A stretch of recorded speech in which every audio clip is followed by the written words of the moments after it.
iPhone-it pritet që të rritet çmimi në tregjet botërore. Shkak janë tarifat prej 30% që presidenti amerikan Donald Trump vendosi ndaj Kinës, shtetit aziatik që prodhon shumicën e telefonave të kompanisë amerikane Apple. Ngritjen e çmimit për iPhone-et e ardhshëm e ka paralajmëruar Wall Street Journal. E kontaktuar nga Reuters për të marrë një koment mbi raportin e WSJ, kompania nuk është përgjigjur. Mediat e huaja shkruajnë se rritja e çmimeve mund të ndihmojë Apple të zbos kostot më të larta, që rrjedhin nga tarifat që kanë penguar zinxhirin global të furnizimit dhe e kanë detyruar kompaninë të zhvendosë më shumë prodhim në Indi.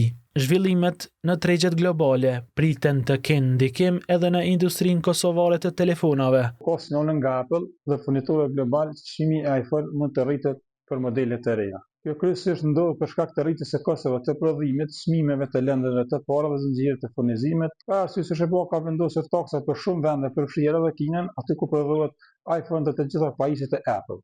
Nëse ndodh një rritje e tillë globale, ajo zakonisht reflekton edhe në tregun tonë, për shkak të kostove të importit.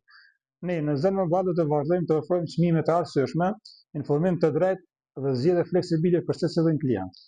Sipas të dhënave të doganës së Kosovës, vlera totale e telefonave të mençur të importuar në Kosovë gjatë periudhës janar-prill të këtij viti është mbi 5 milion euro. Pjesa më e madhe e tyre vjen nga Vietnami, në vlerë rreth 2.5 milion euro dhe nga Kina mbi 2 milion sosh. Shënjestër.net